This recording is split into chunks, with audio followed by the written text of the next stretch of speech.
আচ্ছা, মনোব্যালিজম, হেমিব্যালিজম, প্যারাব্যালিজম। মানে বাইপেডাল focal এপিসিস। Focal তো হলো না, দুদিক হয়ে গেল।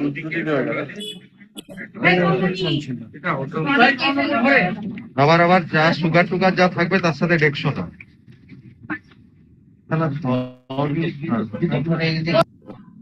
Well, so the second part of the video, same patient.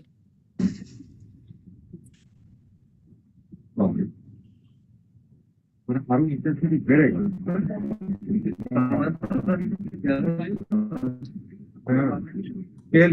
তো ডাইরেক্ট হচ্ছে ওদিকে ইয়ে করা, ওদিকে সাথে যা এতজন দাঁড়িয়ে আছে। He's a diabetic. What do you think the patient is having?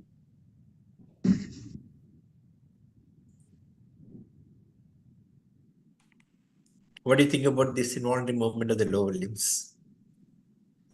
The chorea secondary to hyperplasia. Yeah. Sir, yeah. can you please But show one more time? Yeah, I can show you. But it's occurring in both lower limb. Did you see this one?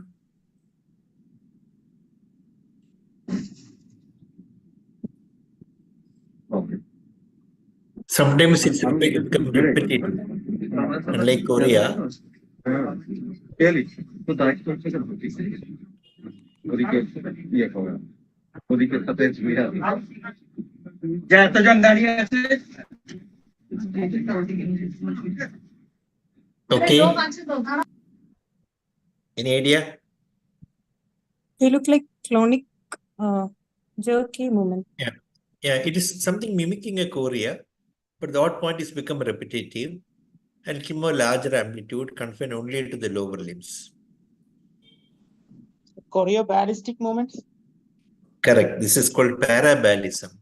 Sometimes no ballism can occur in both lower limbs simultaneously. This is described in which can be commonly described in diabetes hyperosmolar coma. Diabetic steatopathy? Yeah, it's a cytopathy only. This blood sugar is 630 and she improved just with normal saline only. Now, you've all seen about hemichorea or hemibalism as a part of diabetic hyperosmolar state, but sometimes it can occur bilaterally, affecting both lower limbs. I had another patient which I could not locate where it was. This is exactly same as the previous one. So we need get okay. Any questions? No, sir. Yeah. Before that, may I ask you what is the video seen clearly or not? No, sir. Look like a myoclonus, sir. Can it be myoclonus? English once again, sir. Is the video clearly seen or not? Because No, I sir, not logged into the clearly. mobile. Sir, Not clearly. some slow type of video is there. Okay, do one thing. Just hold on. I will try to find out whether I can log in by conventional network. Just 1 minute. Okay, sir.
Okay, now you can see now.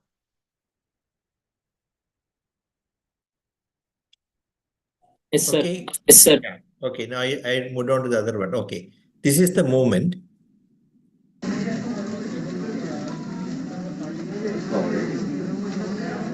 মানে আরো intensity বেড়ে গেল তো দায়িত্ব থেকে ওদিকে ইয়ে হবে I'll show the previous video also. I'll show.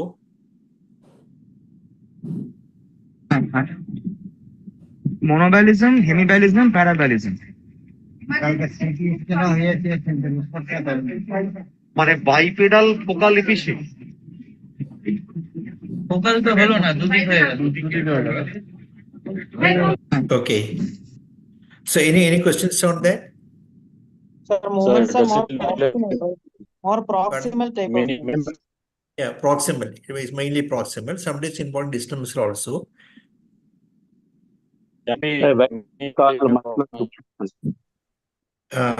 I couldn't hear. Can you tell me once again?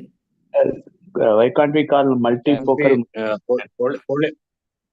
Yeah, it could be. See, this can be easily done. Polymyoclonus. Yeah, not mini polymyoclonus. It can be multifocal myoclonus. In fact, if you ask me how to differentiate a chorea, generalized chorea from a multifocal myoclonus, almost impossible. Because the only point differentiate between chorea and myoclonus is the brevity, the duration of the episode. Myoclonus is largely jerky and rapid, whereas chorea is not rapid or jerky. But only the true points differentiating chorea is that it has got a flowing character. The movement is unpredictable. We cannot predict what is the movement going to come next movement. That is a thing which occur in chorea. But myoclonus is a predictable movement. The jerky movements occur consistently in one time, in one place. This is something between chorea and myoclonus. Here is movements almost occurring in the same pattern, but not a regular pattern. As you get, and more not like a jerky myoclonus, which you see, but some myoclonic element is there. As you said, is correct. It can be confused with a slow myoclonus, irregular slow myoclonus, multifocal.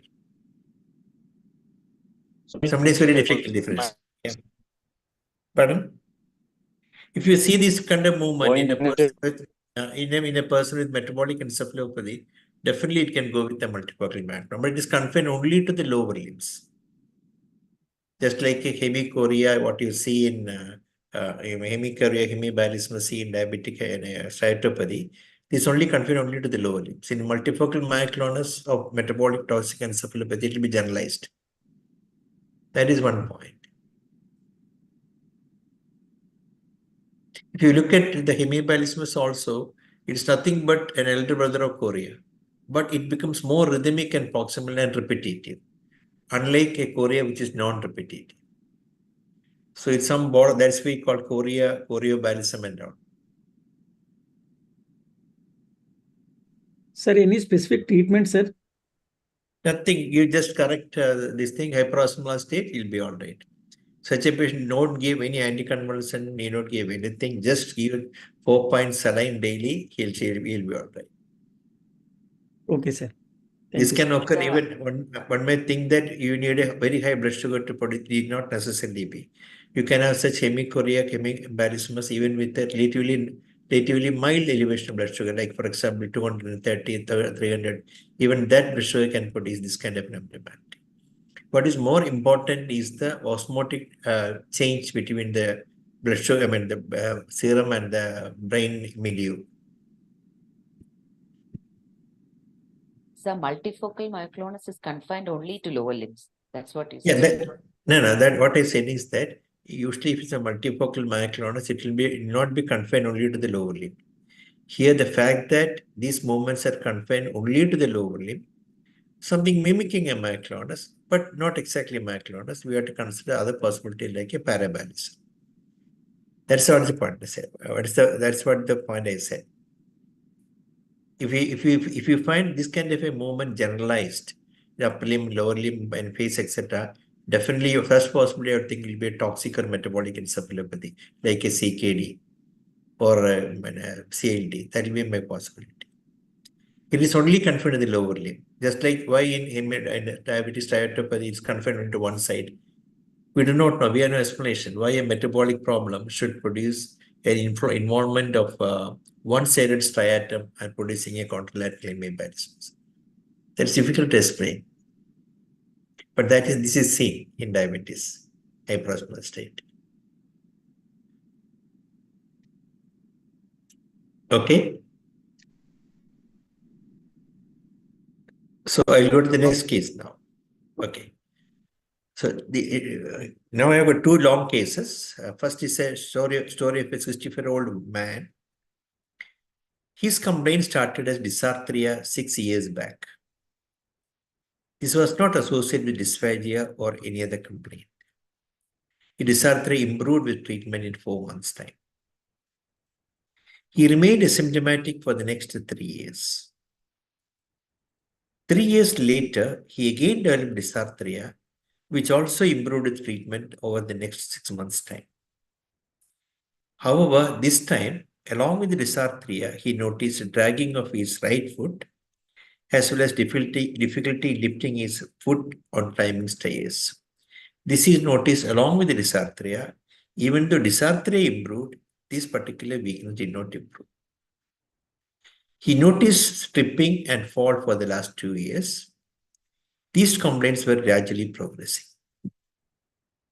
He noticed numbness of the left leg, this was the right side, below knee for the last 6 months. This is on leading question. So let's go back to history once again. Started dysarthria 6 years back. Associated complaint at that time, which improved with treatment. He remained asymptomatic for the next 3 years.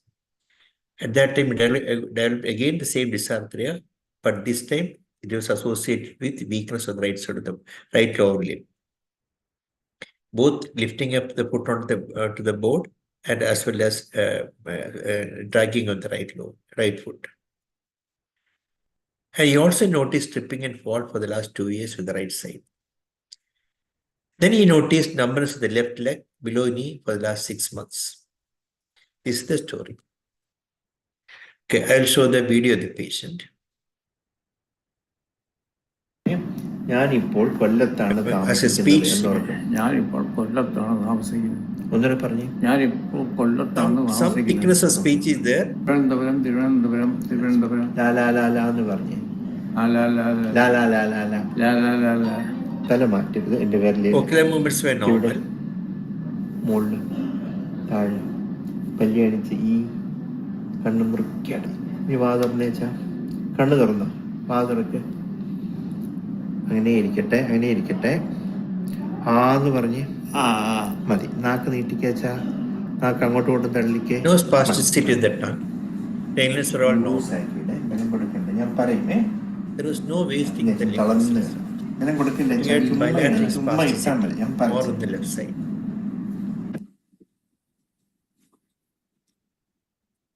പിടിക്കാച്ചാ പിടിച്ചോ. Core was over normal.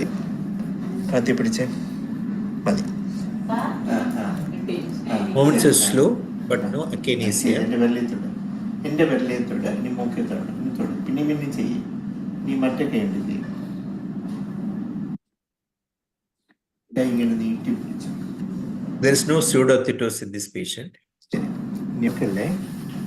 Lower limb is also spastic bilaterally. അപ്പൊ ചുമ്മാ കിടക്ക്. എവിടെ വീട്? വെള്ളം കൊടുക്കാതെ ചുമ്മാ ഇട്. ഞാൻ ചെയ്യുന്നത് നോക്കരുത്. Power was normal. വിട്ടോ. കാത്ത് ഇത് പൊക്കിക്ക്. വിട്ടെ. വിട്ടായിട്ട് പിടിച്ചു. സ്ട്രേറ്റ് ആയിട്ട് പിടി. Knee extensors, those pressure all normal. വിട്ടോ. വിടല്ലേ. ഇത് പൊക്കിക്ക്. വിടല്ലേ. പൊക്കിക്ക്. വിടല്ലേ. ഇനി ചവിട്ടിക്ക് എൻ്റെ കയ്യില്. ചവിട്ടെ. Plantar flex is normal. അവിടെ വെച്ച് He had mild incoordination of both the lower limbs. താഴെ മുട്ടിച്ചിട്ട് പിന്നെ ഇവിടെ തന്നെ കൊണ്ടുവരണം. Probably be partly attributed to the spasticity, but I thought it's slightly more than what could be explained as spasticity. ഇവിടെ correct എല്ലിന്റെ പുറത്ത് താഴോട്ട് വരട്ടെ. കറക്റ്റ് ആയിട്ട് ഇനി താഴെ മുട്ടിക്ക്. നീ കൊണ്ട് ചെയ്തേ. നീ കാര്യം ഒന്നുകൂടെ ചെയ്തേ. There is slightly more on the right lower limb. Reflexes are all brisk bilaterally.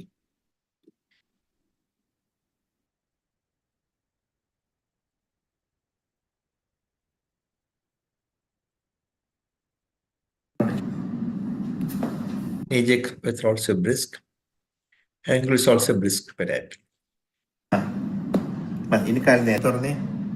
Georgia I could not elicit. You know, it is just മക്കളുടെ പേര് പറഞ്ഞേ. പേര് പറഞ്ഞേ. കാല് തളർത്തി. എത്ര പേര് മക്കളുടെ പേര്? abdomen reflexes were intact. തൊടുന്നതൊക്കെ അറിയാമല്ലോ. Sensations were all normal. അറിയാമല്ലോ. ഇതൊക്കെ അറിയാമല്ലോ. ഒരേപോലെ.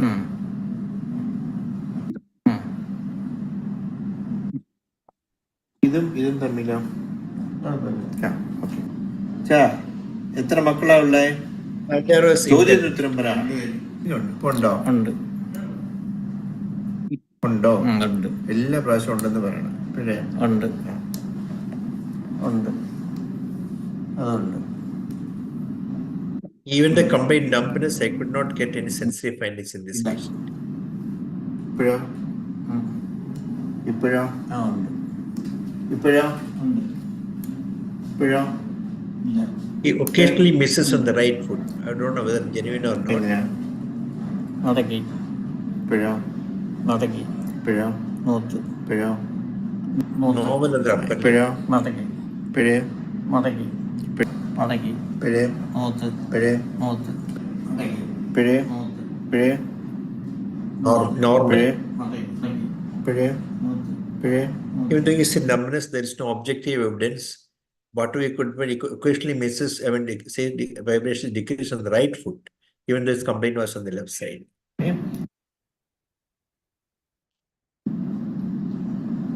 His thrombus is positive. Is unsteady even when with eyes open, but slightly more and eyes closed.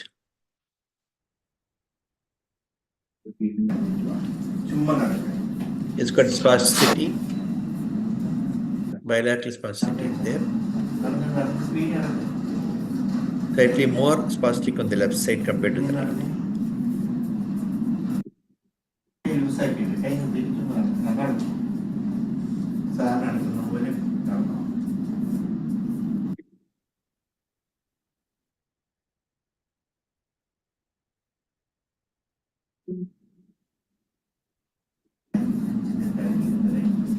It becomes slightly worse and prolonged walking. See, it's become more because spastic on the left side. Tandem walking was defective.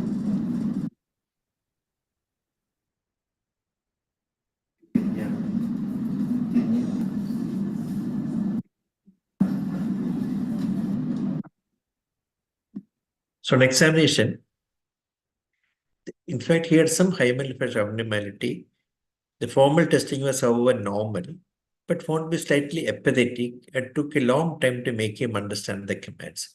Otherwise, formal testing of memory, executive functions were all normal, but I thought he was taking long time to answer these questions.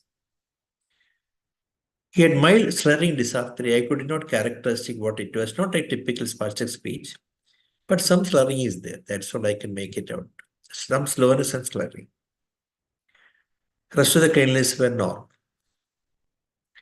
Motor system, no wasting of any muscles. Mild spasticity of both upper and lower limbs, predominantly on the right upper limb and right lower limb. Sorry, left lower limb. It is not right, left. No pseudoathetosis. Motor system power, normal power of both upper and lower limbs. All detail brisk, but the angle were 1+. Abdomen reflex intact bilaterally. Plantar both indefinite. All appeared sensory system, all appeared normal except for mild impairment of vibration in the right leg, right big toe. Stance, rhombus test was mildly positive. Gait spastic gait, right lower limb more spastic than the left. It is wrong, it is left more than the spastic gait, right and wrong. Tandem walking almost normal. Mild abnormality could be accounted by the spasticity. Yes, finger nose incoordination is not there, but it's got a lower limb incoordination is present. He stands with a wide base gait. Heel test was positive, especially on the right lower limb. So this is the what is a localization, what is likely cause in this patient. Sir, were there any bladder symptoms? No bladder symptoms at all. He never complained of bladder problem. Sir, jaw jerk. Jaw jerk just elicited, not brisk. Sometimes even in person bipyramidal signs, you will not easily get jaw jerk all the time. But speech is affected. I cannot characterize speech is affected. Whether it's mild cerebellar, little doubtful. Some slurring of speech, that's all I could make out. There is involvement of corticospinal tracts and plus minus cerebellum and its connections. Correct, exactly.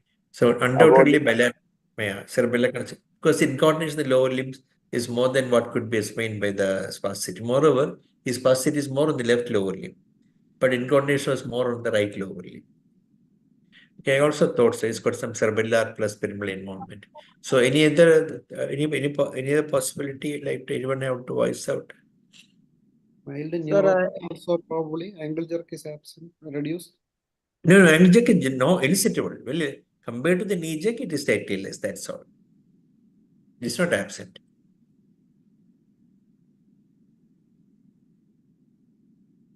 But pure myelopathy cannot explain the dysarthria. Exactly. It cannot explain. Yeah, it's also slightly apathetic. And sir, abdominal reflex was retained. So retained, correct. An element of non-compressive myelopathy can be considered.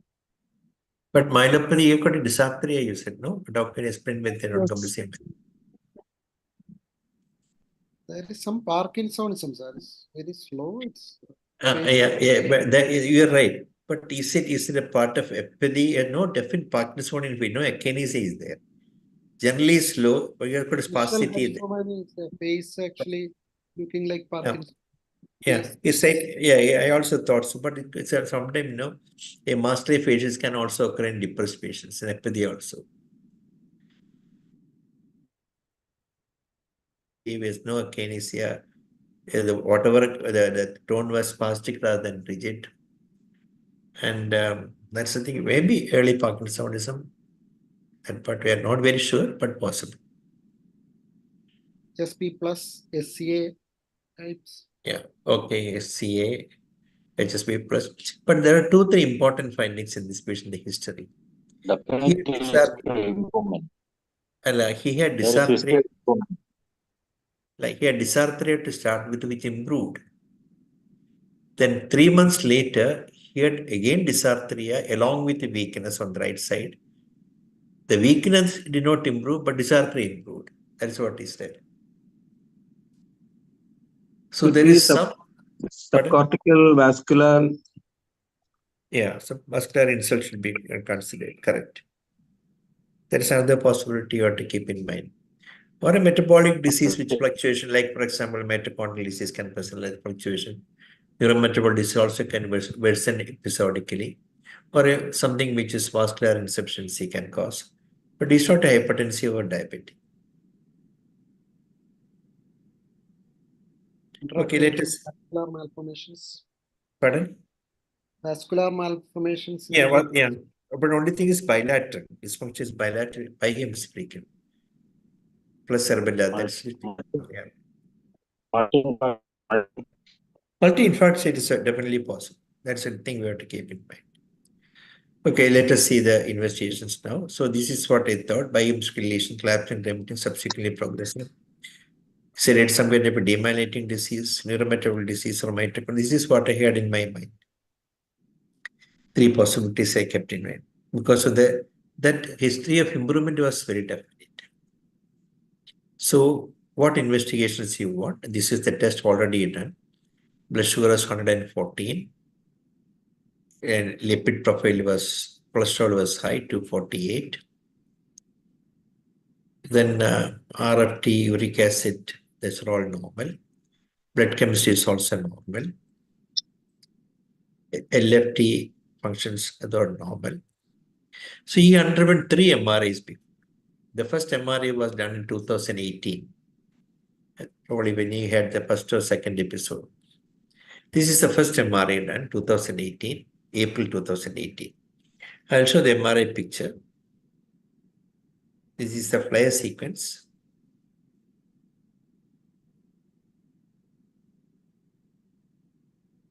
I'll go slowly so they can see the abnormality. Good white matter hyperintensity is bilaterally surrounding the frontal and occipital horn. And also away from the ventricle, subcortical white matter, involving also the U fibers also.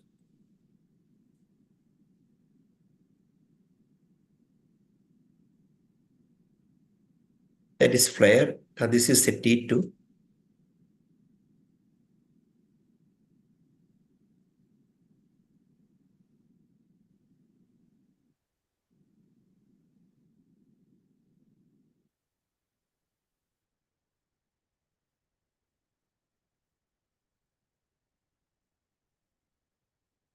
Then diffusion. There is no diffusion abnormality anywhere.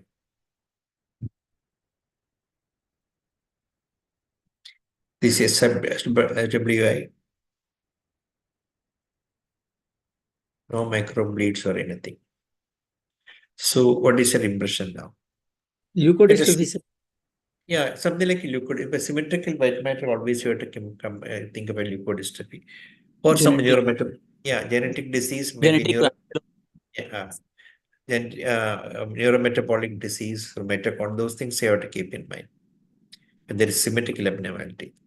So whenever I get symmetricity, I think neurodegenerative problem like leukodystrophies, neurometabolic disease, or toxic condition. Toxic condition also can be symmetric. For example, intolerant toxicity, those things are all can produce symmetrical abnormalities of the brain.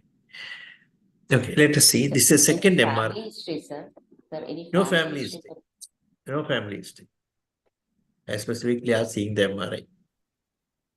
Sir, Binswanger, sir. This is not the appearance of Binswanger. This is a Binswanger unjoined in the ventricles. It is far away up, even involved in the subcortical U fibers symmetrically. This is a second MRI done. Pardon? HIV encephalopathy. Yeah, this picture can go with HIV, this thing, but the duration is 4 years. And that's the thing again. And this presentation is also very odd for HIV. Dementia is only very minimal at all. It's only apathy, that's all.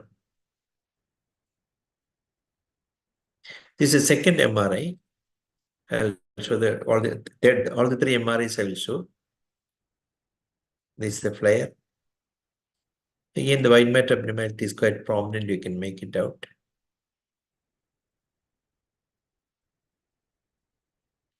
This studied in MRI spine also, which is all. Picture is not moving. It's not moving. Okay, now let's just wait 1 minute. What about now? Yes, it is moving. Yeah. Sometimes the net connection goes off. That's a problem. Now, the last MRI was done 31/1/2024, which we have done here. So this is MRI done. This is I'll show that this picture is a little more clear than before. This is the T2.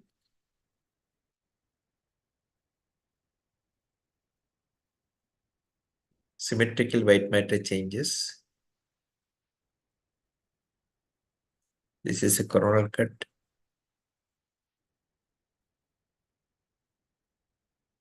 This is the flare.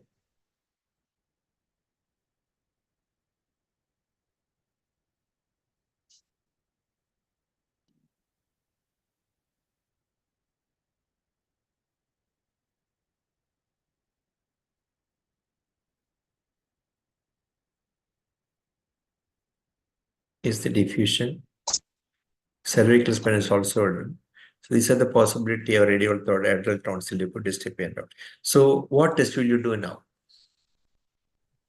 Genetic. Okay, Serum genetic. beta homocystic. Yeah, that's the thing. I also but consider the possibility of a genetic metabolic condition like methylene tetrahydrofolate deficiency. I had one case before, which looked something exactly like this MRI picture. So that possible that also can remit with treatment. So that's possibility I kept. So I sent the patient for serum homocysteine. But then it told out that came as the homocysteine was normal. So genetic test was done. Which condition that is positive for one condition? Can you guess what it is? ALSP. ALSP. ALSP, the problem is now you should find persistent diffusion restriction. That is one of the characteristic feature of ALSP, which is not seen here. Diffusion, there is no. Pardon? Mitochondrial. Mitochondrial, okay, possible, but usually it's cortical, subcortical. This is not the classical pattern of a Melas picture. Sneddon syndrome. Sneddon's, I do not know much about. Only thing I know is genital vasculopathy. The MRI picture of Sneddon's. But the leukoencephalopathy, Sneddon's syndrome will not come. Producing this kind of an MRI picture. The cadastre. ALD. Okay, cadastre. Cadastre. Cadastre, the characteristic cadastre is what? The temporal Anterior temporal involvement, sir. Anterior temporal involvement and external capsule involvement. These are the two things. Okay. So let us see who is going to be correct. Tended to be cadastre. Okay. No, see, I did not suspect that. I thought maybe some other metabolic disease because the MRI picture was not typical. But looking back, I'll go back to the looking back after getting the genetic test. Look at the temporal lobe. He has got a appendicite in the anterior temporal lobe.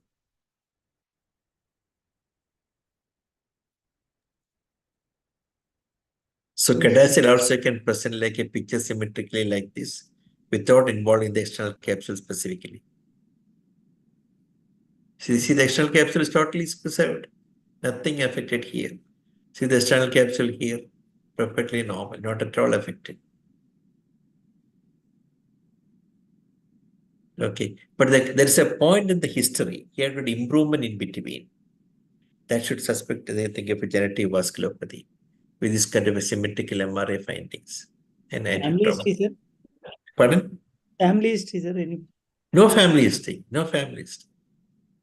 Sir, any Sir, history those were of headaches episodes? and all, sir? Headache, No headache. seizure. Yeah, no headache, no seizure, no psychiatric. Classically, they present with migraine-like episode. then psychiatric disturbances, then multiple strokes. Nothing. Only thing, this is the history is telling. So the These are the- dysarthria was a stroke-like episode. Yeah, exactly. He had a stroke-like episode. Must have been subcortical frontal effects body dysarthria. That must have improved. Okay, sir. So about the attacks, what about the ataxia, sir? Ataxia. Ataxia is probably cerebellar connections are affected. Frontocerebellar connections are affected. Some hyperintensities were in the pons also. Yeah, there's some hypertension in the pons also, correct. Biopsy, doctor. Pardon? Biopsy. Biopsy from the axilla for the once genetically proved, why should you go for a biopsy? Not needed. Yeah, no needed. Looking, I'll show the MRI. So search the literature about the MRI. These are the, I think I'll just this all of you know, but I just for completion's sake, the symptoms can include migraine headache, multiple strokes progressing to dementia, decline in memory and thinking skills, seizures, vision problems, slow movements and tremors, psychiatric problems, numbness or weakness, rapid onset of fatigue, etc., etc. So look at the MRI pictures which are downloaded from the literature. This is angiotemporal hyperintensity, which is classically described in CADASIL. These are also other picture. And they can have microbleeds also. And this is the classical external capsule involvement. You can see in the right lower picture. See the putamen is lymphoid nucleus is paired. It is of an external capsule bilaterally. That's the classical appearance of CADASIL. They can also have microbleeds like this in CADASIL because it's a Sir, vascular. Sorry, sir. Pardon? Did he have diffusion restricted lesions anytime? No, we don't know. We don't know. Because this is the all the three MRI they had taken did not have any diffusion restriction at all. So then the cause of these acute neurological deteriorations, what could they have been? The transient dysarthria and all? This, probably that might not have been taken at the time of dysarthria, might not have been taken. That's the only thing I can explain. Yeah. And look at this picture now, just like our patient, almost symmetrical white matter involvement. This is also from the literature. Look at the other side, the temporal lobe is affected. Here it is symmetrically affected. So this kind of picture can occur in CADASIL. This is periventricular, but sir. This is adjoining the ventricle. Yeah, this can occur in CADASIL. CADASIL can produce a picture like this. Our patient, there was a normal brain matter between the ventricle and the hyperintensity. So in the genetic result, there was also positive spinocerebellar attacks. Is it written there? Let me see that thing. Yeah, but there's uncertain significance. That mutation is uncertain significant.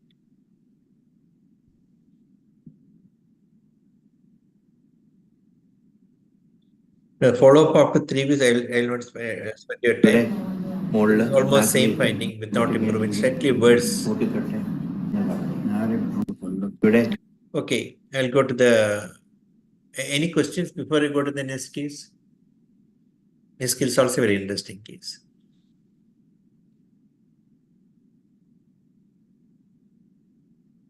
Any treatment given? Nothing. I just put you on aspirin and neural vitamins. What can we do?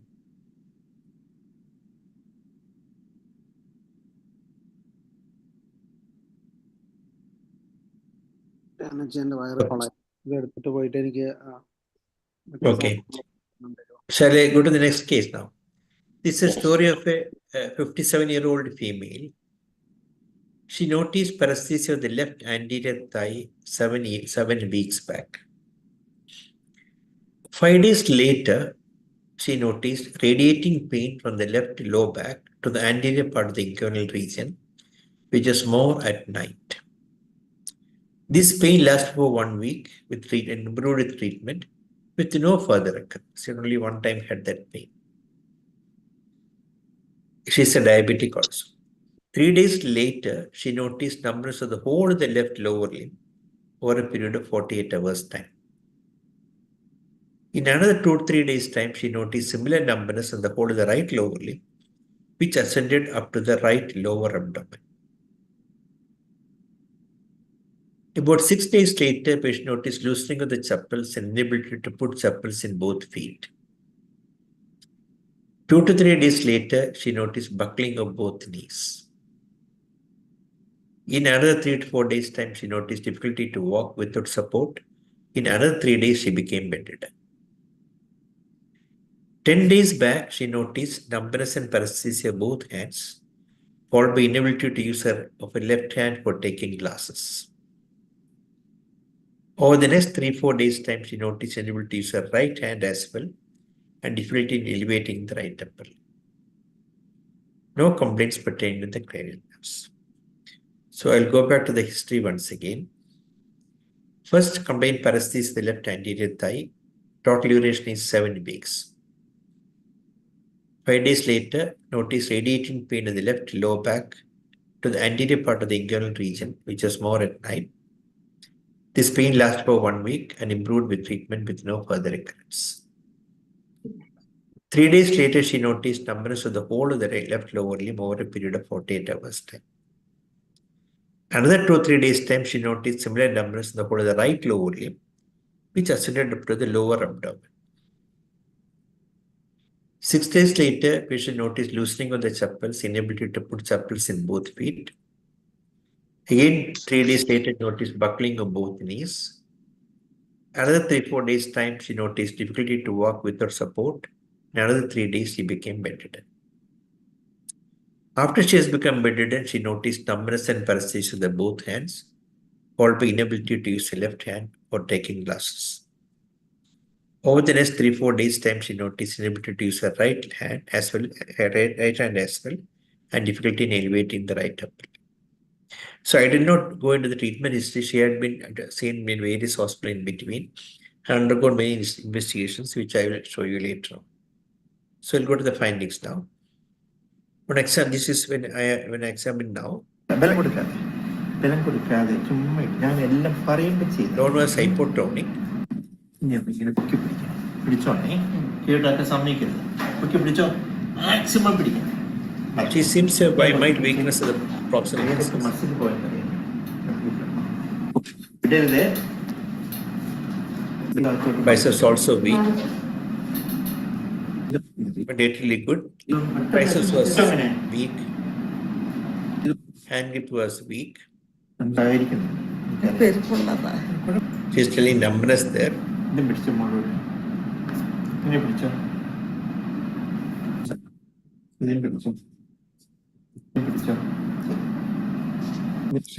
Finger flexors were normal.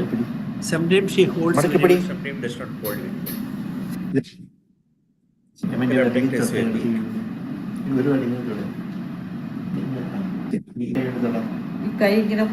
He said she could only lift up the right lower limb. She had wasting of the thigh and anterior compartment of the leg. Known was hypotonic.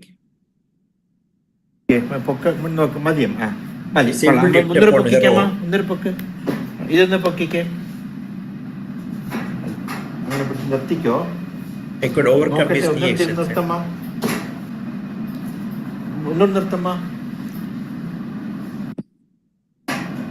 See, the dose places were normal power.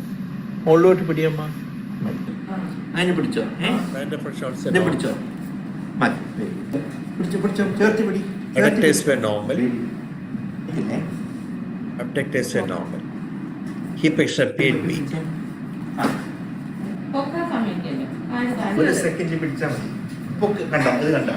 I could make her contract if you want. A real coaxer, you will be able to flex the knee, flex the elbow, elevate his arm, hold it correctly. But I have to tell many times repeatedly, tell it to do the same. Then this is the reflex examination. All reflexes were absent.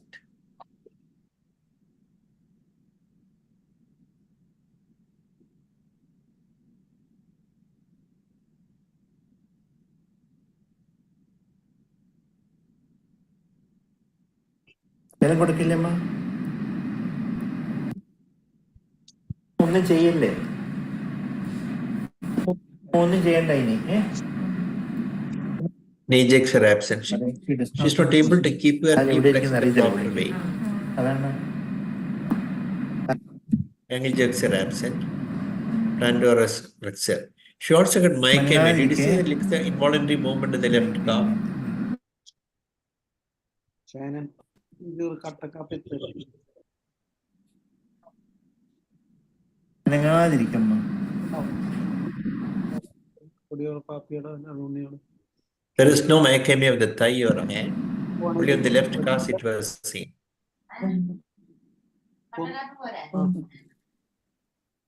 കണ്ണടച്ചോ? The sensation was normal, except the distal part. No, she said correctly. ഒരേപോലെ ഇതൊക്കെ അറിയുന്നുണ്ടല്ലോ. Pain was also normal throughout. ഇതൊക്കെ അറിയുന്നുണ്ടല്ലോ. എല്ലാം ഒരേപോലെ അറിയാമല്ലോ. ഇതൊക്കെ അറിയാമല്ലോ. അറിയണ്ടല്ലോ. Vibration is normal in the upper limb.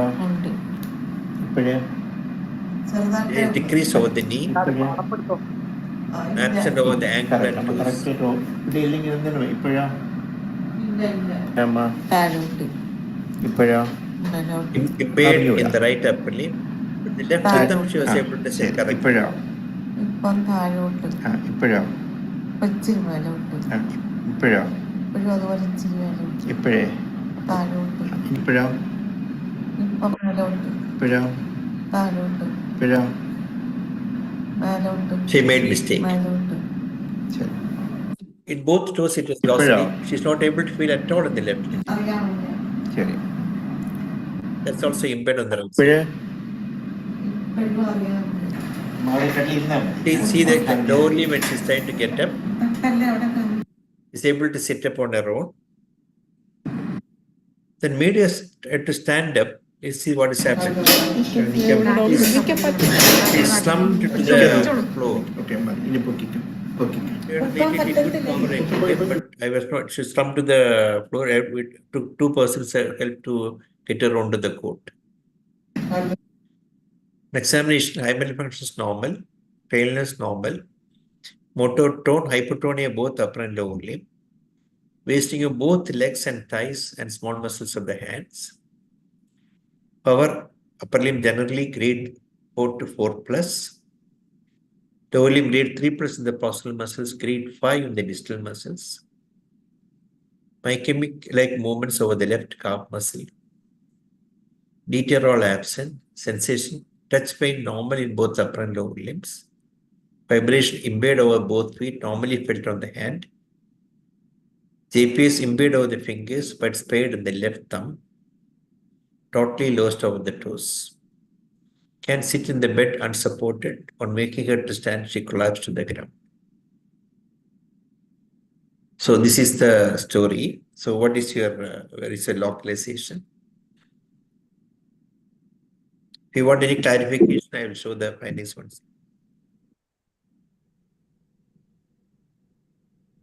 Mononeuritis multiplexer. Okay, mononeuritis multiplex, good. Okay. Any other thought? Maximum. Pardon? CID. Madsen. Okay. Radicular neuropathy. Radicular neuropathy, correct. Okay, like a CADP. But he's got wasting of the calf and this one is there. Sir, for CADP, the duration. 7 weeks. Total 7 weeks duration. Sir, adductors were strong, but knee extensors were weak. Was it like that? No, I'll tell you. I'll show you. But in fact, no, I do not know whether she has got a weakness or not because she's not able to lift up her upper limb better on her own. But I coaxed her. I can keep it like that, and I can. If we ask if you ask her to hold on, she can hold on for a momentary period of time. Then she collapses. Then she leaves out the upper limbs. She's got a grade 4 power of the proximal lower limb, but she is not able to. Correct. Correct. Exactly. So significant posterior column dysfunction is there. Correct. Correct.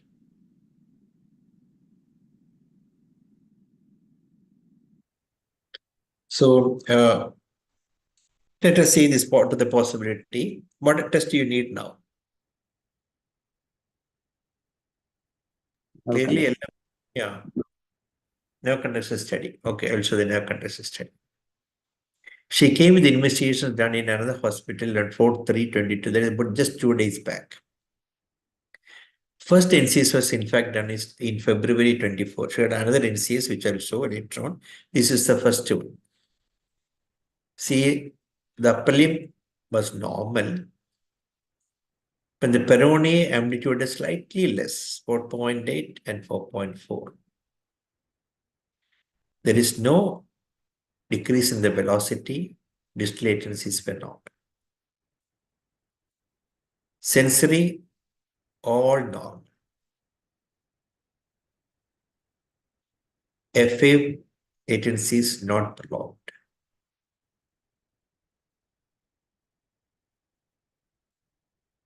Okay. Second NCS was done 2 days prior to now the present admission. See the NCS now. This NC peroneal slightly less compared to the previous one, 1.7. But again, distal latency, conduction velocity within normal range.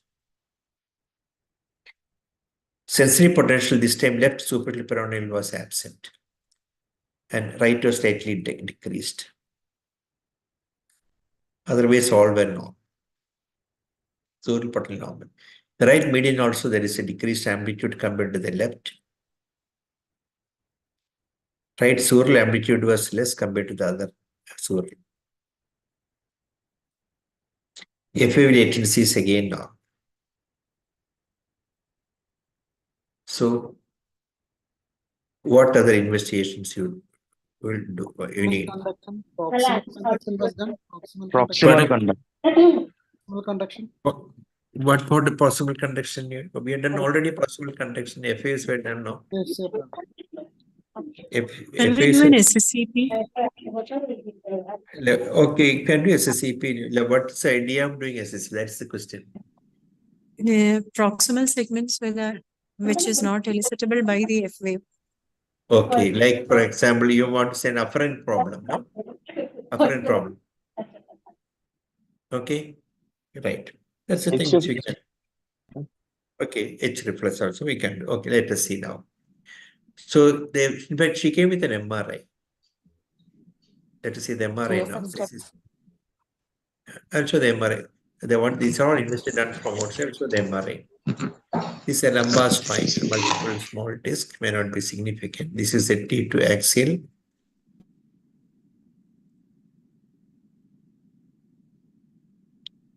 Normal, except for mild canal stenosis, otherwise normal. This is the T1.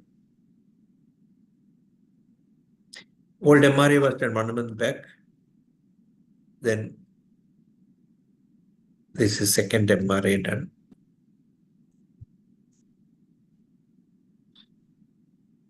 They did a contrast study as well.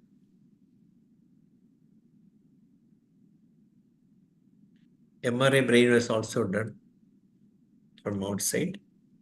Normal. Now, what do you want to do now? Re-examine the patient. Re-examine the patient. Okay. But the findings are definite, almost definite. The weakness part you can say. CPK, sir. CPK. CSF. Okay, CSF. So, CSF was done. Unfortunately, the CSF become traumatic. This is all done from outside, so I thought I'll show that. Traumatic type 300 not RBCs, and the protein 103 and CSF glucose 108.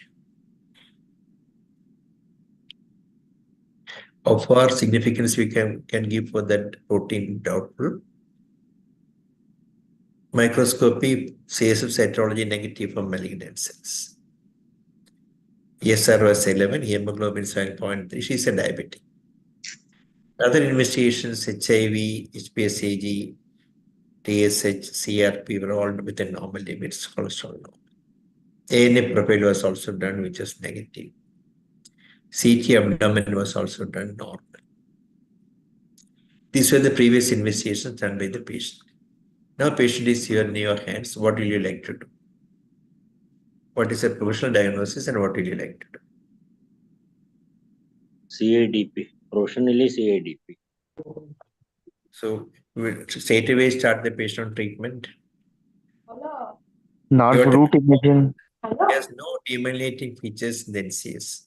So he's got, say, normal distal latency, normal contraction velocity. But if at all you find some decrease in the amplitude of the CMAP and SNAP. Sir, CPK, sir. CPK, do you really consider myopathy in this patient? It's got a sensory symptoms to start with. Reflexes are all absent. It's got a wasting. Fit to diabetes, no, sir? She's also diabetic. She's a diabetic. Yes, so sensory and reflex may be due to diabetes. No, that's it. Say 7 weeks history of this kind of a finding involving upper and lower limb. A little odd for a diabetes to, produce this kind of phenomenon. The lower limb wasting within 7 weeks of onset. We don't know. We don't know about the wasting. What is the duration? We don't know. Sir. Because we are seeing the patient for now. How long it has? Don't know. No. Sir, there is significant truncal weakness, sir. She's not able to, she collapses. You see the made to stand up, just slumped. As if So the legs are made out of clothes. Some posterior column involvement, sir. Yeah, there's some posterior column in. That's a did an MRI of the spine they did. That is normal. Okay, what will you do now? So I repeated the nerve conduction study. Even though 2 days back it was done, I want a proper conduction. So I did the conduction now. And why do you want to repeat NCS? That's the question. It is already done 2 days back. Mainly to see the dispersion and all. Okay, correct. That is one way you can think about it. I want a proximal, even though it's got a proximal part, we ought to know. So Erb's point and all, that was not done before. See if there is even the proximal conduction, the motor conduction was not. There is no delay in no block anywhere. But that is only one side. That cannot be important because sometimes it may be there. The peroneal, the amplitude was decreased as expected, just like before. The sensory potential, both sural and superficial, were absent.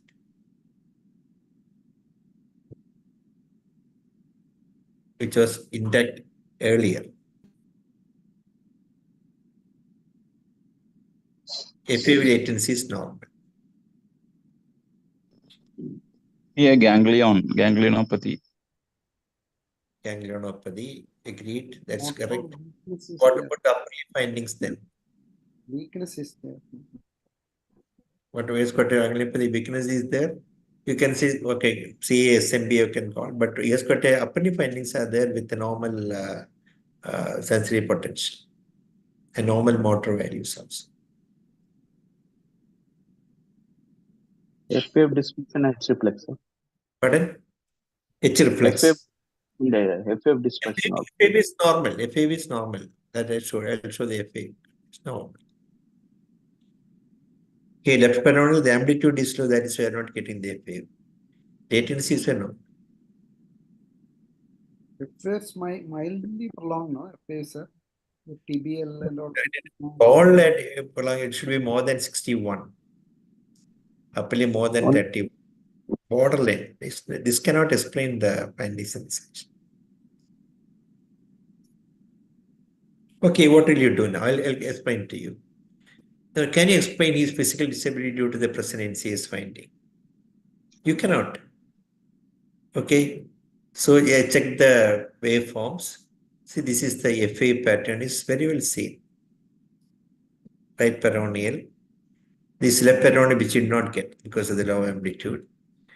The FAs are well seen. It's not a problem in recording or anything. The electrophysiologist had done correctly.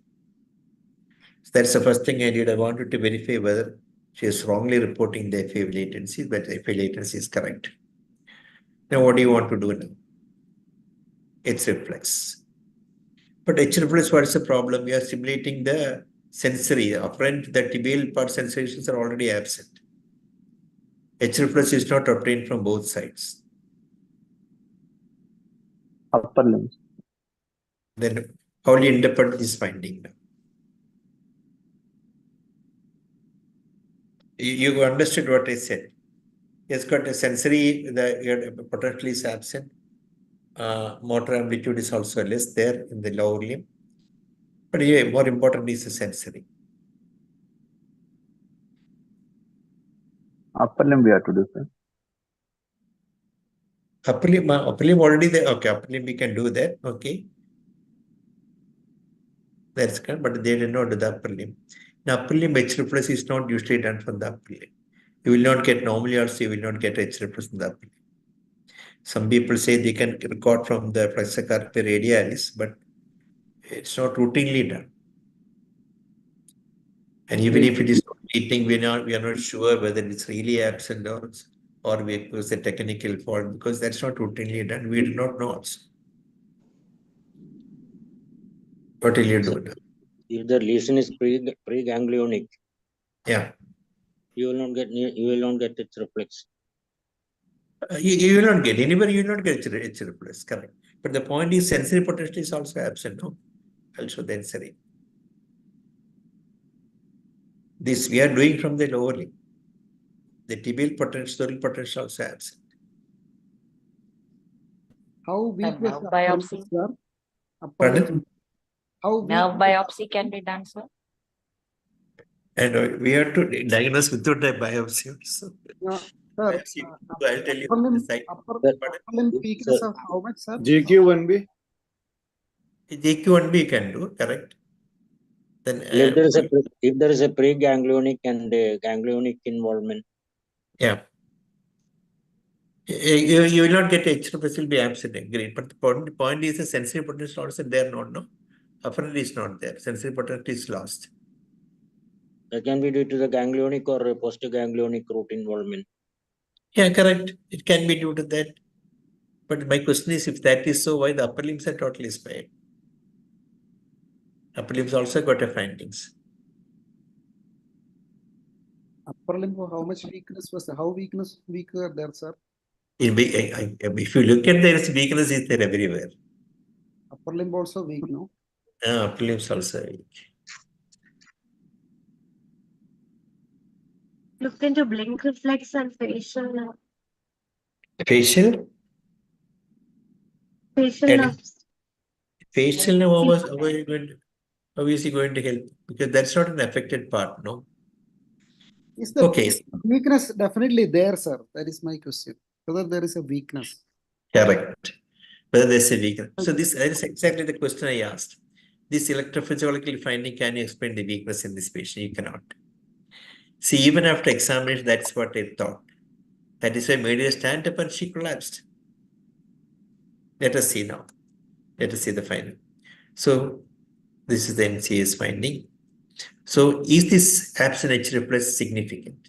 My question is significant. There's no snap on tibial stimulation. Yes, it is significant. This is, I'll tell you why. How can H reflex be present when the afferent is gone? That's the normal logic, no? Afferent is not there, how can you get H reflex? But see the FA from the right tibial and HS, but that means motor part is okay. That is efferent portion, if H reflex is absent, can be due to the afferent loss and efferent loss. Efferent is perfectly okay. It's got an FA response. That means efferent is okay. But here the afferent is not working. That's the first conclusion. So you look at how do you normally do the H reflex? You stimulate the popliteal fossa. If the lesion is distal to that, you can get a snap absent, but H can be present normally. But here, if the proximal part is affected, you will not get the H reflex also. See, in fact, this absent H reflex is significant because that tells you the lesion is a proximal involvement is there. Did you follow what I said? See, he has got an axon. If you look very carefully, the previous NCAs was sensory potentials were all normal. Subsequently, the distal part is become affected. That means snap is absent. That means that axon involvement distally. Okay, you got the point. So if the patient had involvement in the proximal part of the nerve, proximal part of the thigh region or the preganglionic region, you will not get H reflex. So this H reflex absence is very significant. The lesion is proximal. So why can't be that the H reflex absent due to extensive diabetic neuropathy extending above? That's the next question. H reflex can be absent because the nerve also can be peripheral neuropathy can extend proximally. So H reflex can be absent beyond above the appropriate fossa. But that is not possible because look at the upper limb finding. His upper limb findings has got no this thing absent in the upper limbs were normal. Okay, that means it is not a simple garden variety of a diabetic sensory motor peripheral neuropathy affecting the distal part. Because if the sensory loss is extended, afferent is extended above the popliteal fossa, it should have affected the upper limb as well. So it's not a typical distal predominating sensory polyneuropathy. Look at the snap in the upper limb, they were intact. If H reflex was absent due to extensive peripheral neuropathy, which had involved the proximity to the knee, it should have affected the upper limbs as well.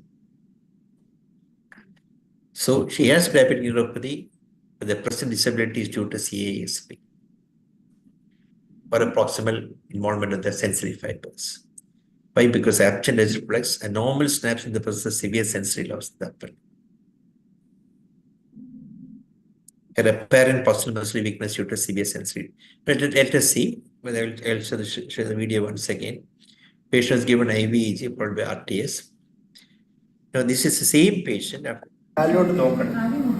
കാല് He does not know where the limb പിടിച്ചോണ്ടിരിക്കും. but power is ഇത് പിടിച്ചോ. ഇനി കാല് വിട്ടോ.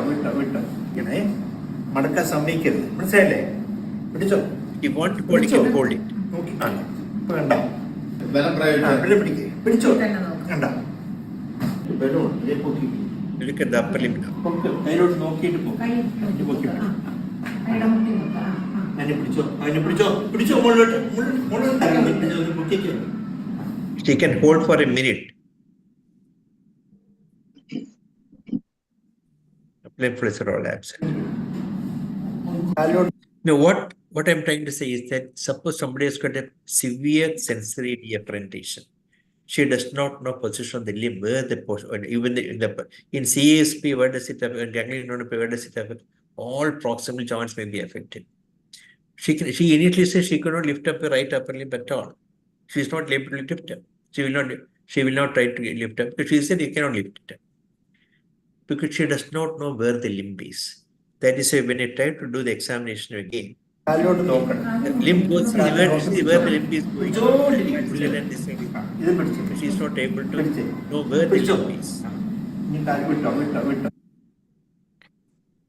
Okay, I think any questions, please ask. In fact, she does not have a real motor weakness at all. Not only clinically also, electrophysiologically also. You could see map all normal. The lower limb is sensory absent, no, sir. So there is an additional neuropathy also, I mean. Or? Yeah, there is she has got a diabetic peripheral neuropathy is there. That is why the snap has become absent distally. If it is a CASP, snap will not be absent. But they were not absent after, I mean, a week back, no? 2 weeks back, it was not absent. Probably the neuropathy must have also occurred. No, will that occur so fast then? Yeah, that is a little bit difficult to explain. Whether it's a technical also, we cannot be sure about it. Whatever it has become absent. Whether that indicate that whether it's got affection of the peripheral nerves also is we do not know. But whatever it is, her affection, if at all, is in the sensory fibers, not in the motor fibers. Whether the absent snap is due to involvement of the ganglion or involvement of the root, we do not know. But whatever it is, it has affected even the proximal muscles are also got deafferented. Even the proximal joints have got a deafferentation. That is why she has got an apparent weakness. She's not able to hold the limb at all. On making her stand up, yeah, please. But no pseudocytosis, even with this much severe sensation. Well, in fact, she had pseudocytosis, carrier, because when you hold the upper limb, the hand sways. The different because it is the shoulder joint has got apoptosis, not the classical finger problem. It is predominantly proximal differentiation. That's I will show the first part of the video. She will not raise a hand. In fact, I cut that point for in the interest of time. Last video was showing that. Yeah, I'll show here also. I will show this video.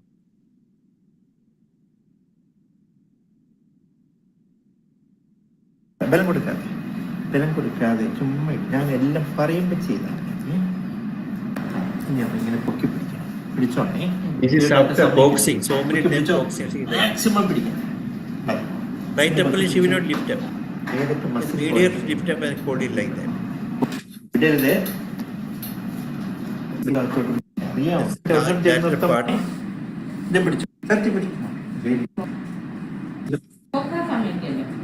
ഒരു second പിടിച്ചാൽ മതി.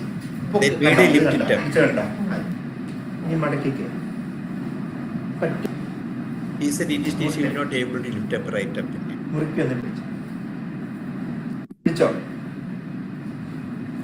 Initially it appeared weak, now it has become normal.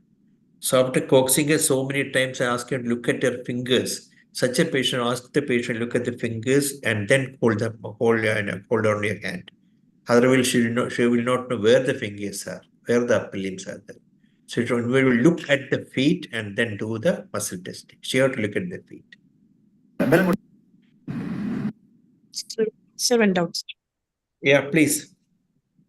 Sir, so in a person with diabetes and diabetic peripheral neuropathy, if there is clinically not significant motor weakness distally, but the ankle jerk is absent, but the knee jerks are elicitable, the H wave should be present? H wave can be present if the involvement is distal to the popliteal fossa. In the classical axonal degeneration, it's a dying back phenomena coming from the periphery. Diabetes is a classical dying back axonopathy. So if you look at the snap potential, the first thing will be lost will be distal most potential will be lost. Then as it ascends, proximal part will also be affected. So just like motor involvement, you think first muscle effect will be EDB, but still you can pick up potentials from the tibialis anterior. First, CMAP may be absent from the abductor hallucis brevis, but you can pick up the potential from the gastrocnemius, telling you that the CMAP is lost in the distal muscle, but picked up from the proximal muscles. That is why we always do proximal pickup. Proximal pickup is to find out whether it's an axonopathy or not. So the axonopathy means a dying back, only the distal part of the nerve will be affected. Similarly, in sensory also, you can, if the distal part is affected, you will not be able to, axonopathy, you will not get it. If the proximal part is intact, you can stimulate the proximal part and get an afferent part. Sir, then in that case, how would you do the H reflex? Like if there is a, so what you mean to say that if the proximal is intact, we can still get the H reflex? H reflex, yeah, correct. But because then you are testing the afferent from there only. Because again, you must remember that what H reflex is that we are stimulating the 1A fibers on the muscle spindles and going to that, through that particular nerve. Okay, that's for the H reflex. For joint position, the fibers are different. That's also another explanation. You got the point. The afferent for the H reflex, yeah, is the large fibers coming from the nerve. Correct. You tell me, please. Sir, what I meant is that normally when we are doing the H reflex, the stimulation is below the popliteal fossa. Yeah, in the popliteal fossa. In the popliteal fossa.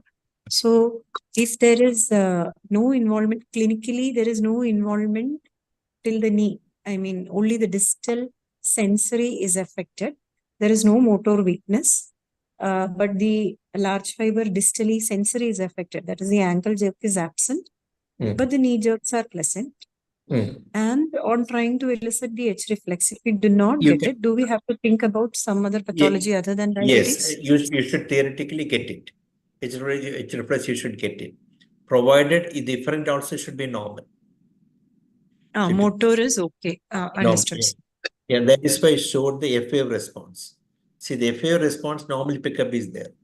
Okay, the same muscle. The same muscle I showed that. That means the efferent is okay. The afferent is, that means afferent is lost for the H reflex.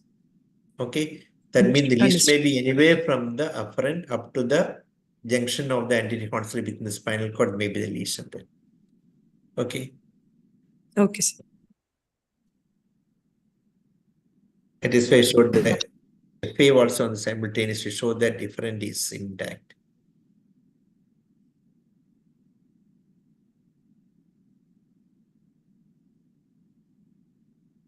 Very nice case, sir.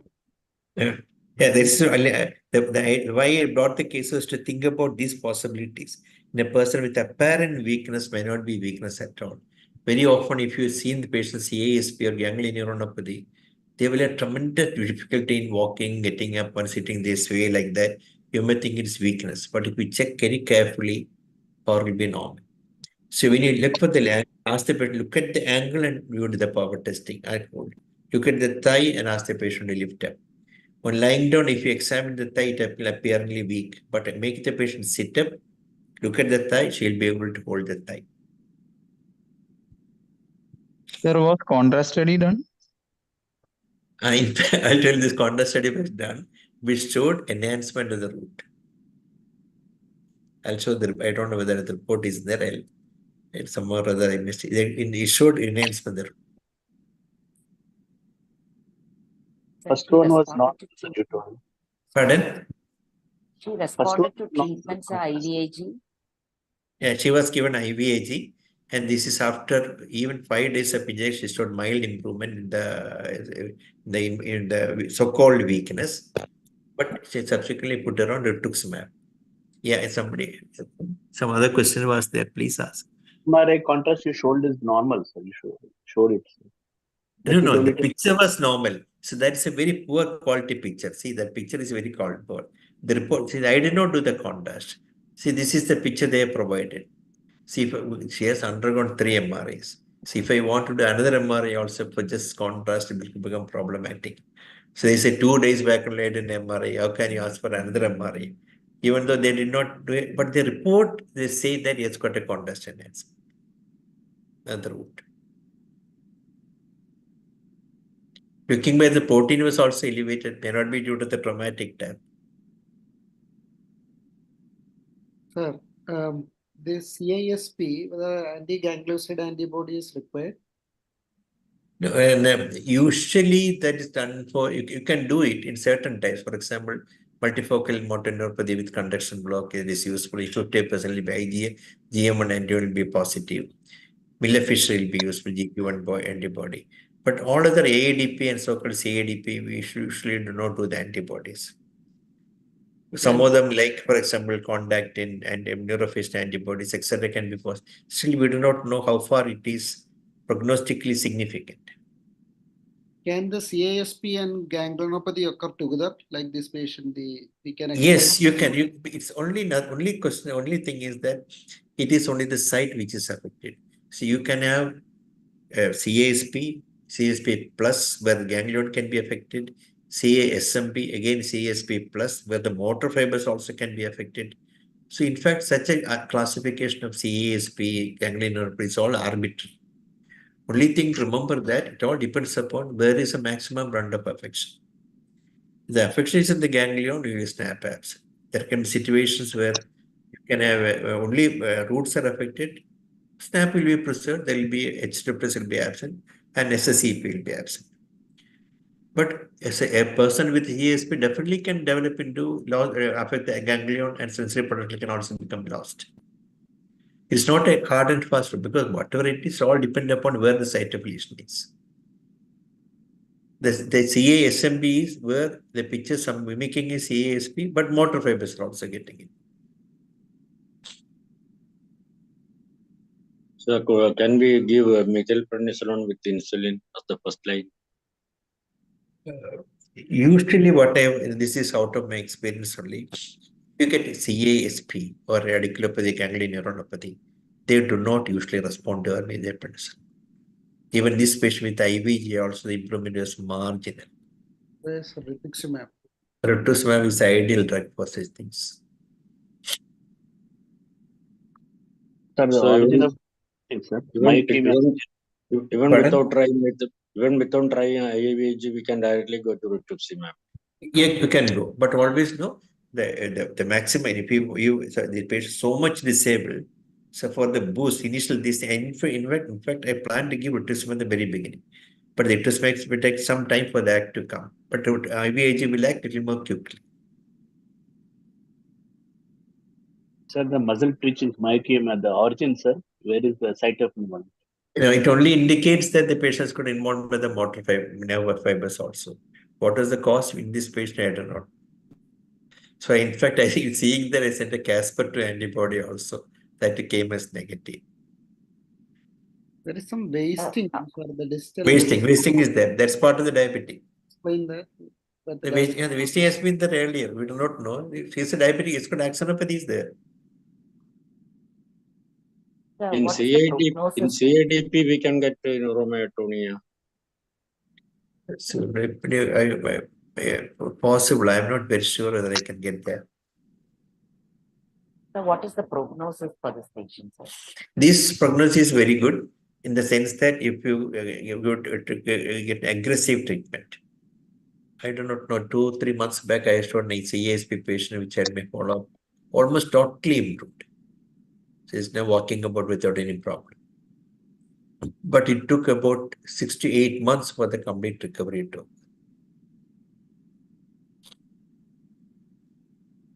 I'll show that case sometime later. Previously, all these patients we were considering as CIDP, no, like the CISP. Right, correct. Something like that. But to call CADP, there's a motor type, the different criteria is there. The demyelinating range, conditions were known the demyelinating range. That is FA more than 61 in the lower limb, more than 30 in the upper limb. And prolongation of conduction velocity, dispersion, everything should be there. There's a criteria, AN criteria to diagnose CADP. But here it is not the motor involvement, it is a sensory involvement. Sir, later will you step down to MMF? Once rituximab is given, I think we will not go to, need not be given MMF at all. That takes care of the immunological mechanism for the next 6 months. Yeah, maybe after 1 year or so, maybe you can step down. No, I think if you want to rituximab is effective, you can give a second course of rituximab rather than going to MMF. You may be able to stop 6 after months. that. Pardon? You may be able to stop also, no, after 1 or 2 Yeah. The other lady after 2 years have stopped. 1 year after improvement I stopped. No further recurrence. So up to 1 year you will give us 1 year. No, that patient took about 8-9 months for the total recovery to occur.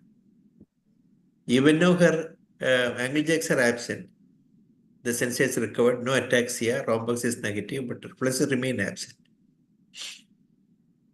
So once you start rituximab for a peripheral nerve problem like this, usually for how long? Maybe I usually give for 2 years and then stop and see. What is ours? Yeah, same thing, depending upon the disability of the patient. Suppose the patient is totally improved and then no complaint, then I think definitely we can, can try to stop and see whether recurrence or not. But many a time what happened, I got one CADP patient whom I stopped after, which was an azathioprine.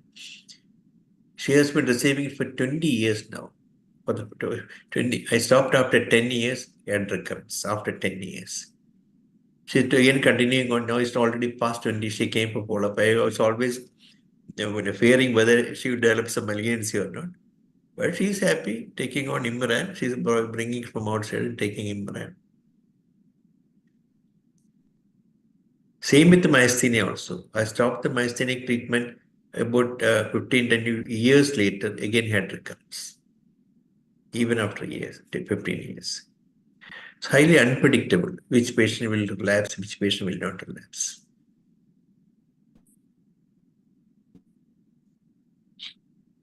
Okay. It's already time now. Shall we close for today? Sir, before stopping rituximab, should we check the CD19? There are very different schools of thought. Some people say that you need not check at all. Some others say that you have to check before giving it. Usually we give 1 gram now, 2 weeks later 1 gram, and after 6 months, check the CD19 count and then give the second dose. Now they say you need not give a full dose second time, you can give only 500 milligram. Some say you need only 1 gram, need not repeat after 2 weeks. So it's need not give a such heavy dose. Nobody exactly know what exactly the dose or time exactly we do not about the treatment. So people out of their experience say you need not give this is enough. These are all talks which I heard from that conferences.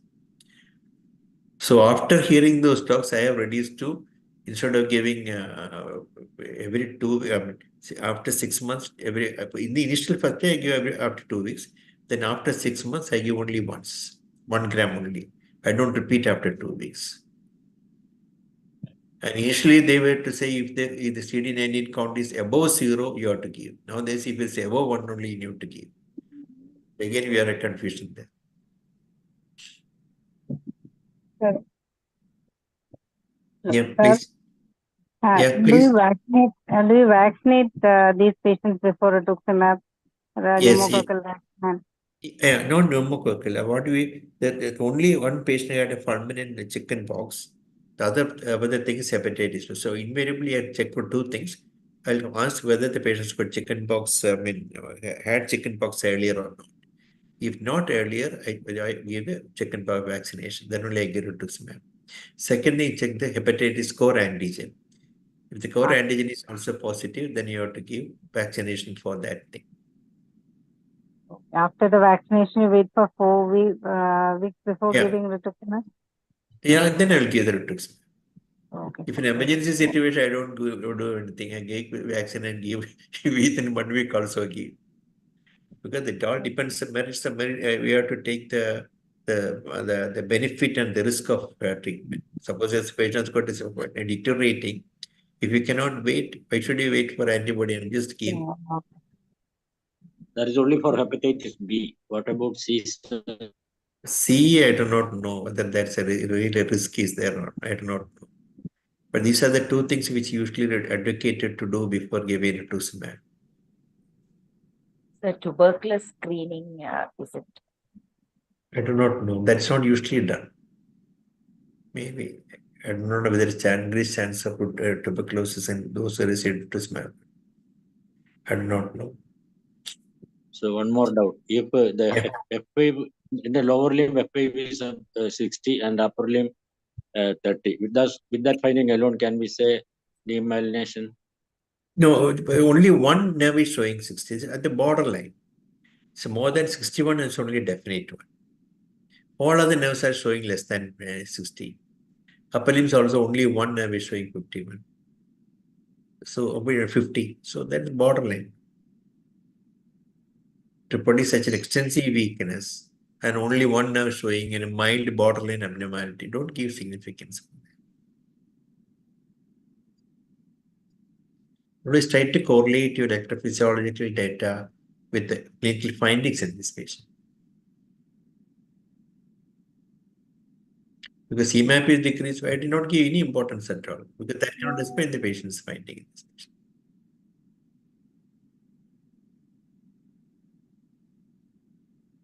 Okay. Good night. Shall we close the session now? Yes, sir. Good night. Thank you, sir. Thank you, sir. Thank you so much. Thank you. Good night, sir.